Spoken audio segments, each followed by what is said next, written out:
कर देने जो भी मंगा मैनू सरकार अता कर देने हर इज्जतां दा सदा ओना दे गल विच रहना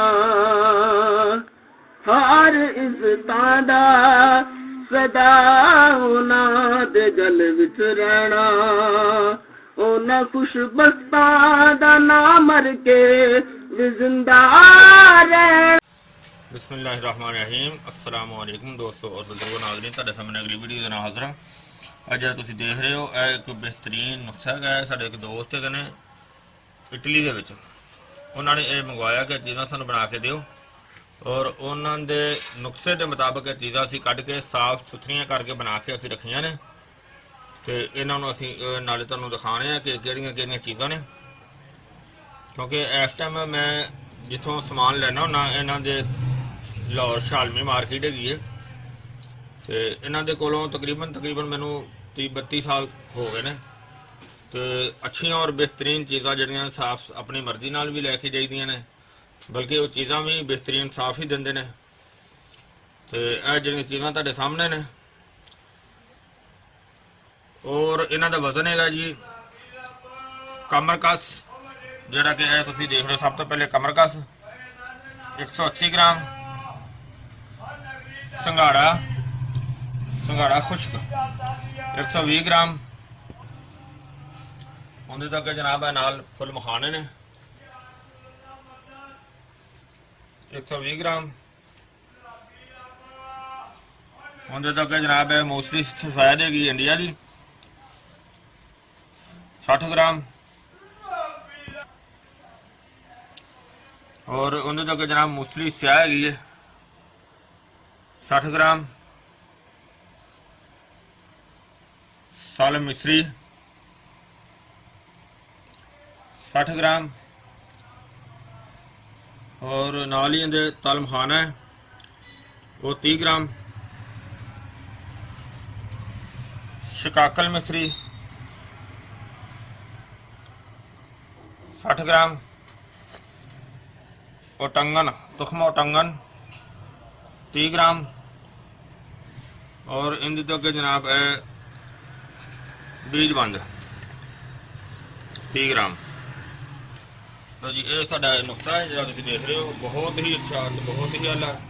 और इनू हुण असीं पीसांगे तो पीसन तो बाद फिर तुहानूं दिखाने आ, बल्कि पीसने दिखाने आ तुहानूं बेहतरीन जिहड़ा ने है पीसन का इंतजाम, तो इनू पीस के तो तुहानूं दिखाने आ। फिर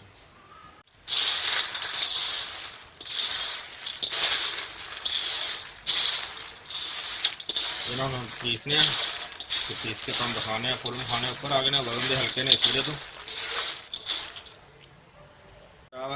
करीम साहब जनाब है मशीन बेहतरीन सफाई कर रहे हैं तो सफाई करके तो फिर असीं नुस्खे नूं पीसांगे ताकि अच्छी तरह जी ना मशीन की सफाई भी जी ना बेहतर हो जाएगी।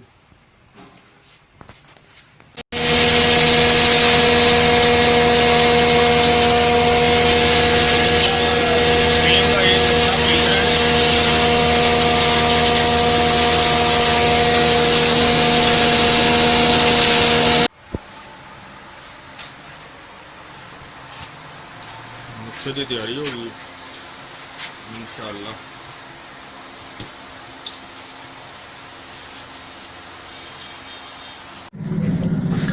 ये माशाल्लाह देखो नुस्खा सारा असी जरा ने इनू क्लीयर कर लिया और इस नूं हुण अच्छी तरह जरा ना मिक्स कर देने आ। बिस्मिल्लाहिर्रहमानिर्रहीम।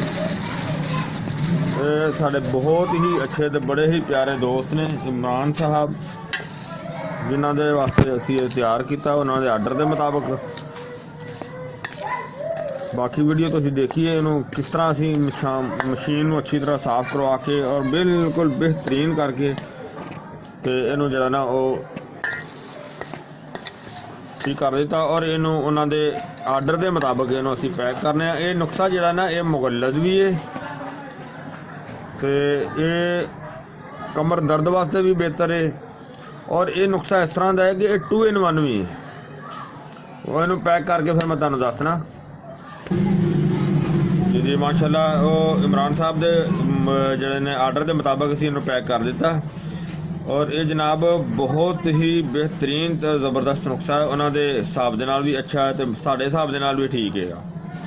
ਔਰ ਇਹ ਜਨਾਬ ਜਿਹੜਾ ਨੁਸਖਾ ਬਣਾਇਆ ਗਿਆ 2 in 1, ਜਿਸ ਤਰ੍ਹਾਂ ਮੈਂ ਤੁਹਾਨੂੰ ਦੱਸ ਰਿਹਾ ਸੀ ਕਿ ਇਹ ਲੇਡੀਜ਼ ਵੀ ਇਸਤੇਮਾਲ ਕਰ ਸਕਦੇ ਨੇ, ਜੈਂਟਸ ਵੀ ਇਸਤੇਮਾਲ ਕਰ ਸਕਦੇ ਨੇ। ਕਮਰ ਦੀ ਦਰਦ ਵਾਸਤੇ ਵੀ ਬਿਹਤਰ ਚੀਜ਼ ਹੈ, ਮੁਗੱਲਜ਼ ਦੇ ਮਸਾਨੇ ਵਾਸਤੇ ਜ਼ਬਰਦਸਤ ਚੀਜ਼ ਹੈ ਤੇ ਬਹੁਤ ਹੀ ਅੱਛਾ ਤੇ ਬਹੁਤ ਵਧੀਆ ਹੈ। ਔਰ ਜਿਹੜਾ ਵੀ ਦੋਸਤ ਇਹਨੂੰ ਬਣਾ ਕੇ ਇਸਤੇਮਾਲ ਕਰਨਾ ਚਾਹਵੇ ਉਹ ਕਰ ਸਕਦਾ ਹੈ, ਯਾਨੀ ਕਿ ਇਹਦੇ 'ਚ ਕੋਈ ਐਸੀ ਮਮਾਨਤ ਨਹੀਂ ਹੈਗੀ। ਔਰ ਮੈਂ ਉਮੀਦ ਕਰਨਾ ਔਰ ਇਸ ਨੂੰ ਦੁੱਧ ਦੇ ਨਾਲ ਸਵੇਰ ਸ਼ਾਮ ਅੱਧਾ ਚਮਚ ਵੀ ਖਾਇਆ ਜਾ ਸਕਦਾ ਹੈ ਤੇ ਇਹਨੂੰ ਬਲਕਿ ਇਸੇ ਤਰੀਕੇ ਨਾਲ ਹੀ ਖਾਣਾ ਬਿਹਤਰ ਹੈ, ਅਹਿਮ ਹੈ। ਮੈਨੂੰ ਉਮੀਦ ਹੈ ਮੇਰੇ ਦੋਸਤਾਂ ਨੂੰ ਭਰਾਵਾਂ ਨੂੰ ਇਹ ਵੀਡੀਓ ਅੱਛੀ ਲੱਗੀ ਹੋਵੇਗੀ। ਇਹਨੂੰ ਤੁਸੀਂ ਲਾਈਕ ਕਰਿਓ, ਸ਼ੇਅਰ ਕਰਿਓ ਔਰ ਸਬਸਕ੍ਰਾइब करना बिल्कुल नहीं भूलना। इंशाल्लाह अगली वीडियो ना फिर मिलेंगे। इजाज़त, अल्लाह हाफिज़, अस्सलामु अलैकुम वरहमतुल्लाहि वबरकातुहू।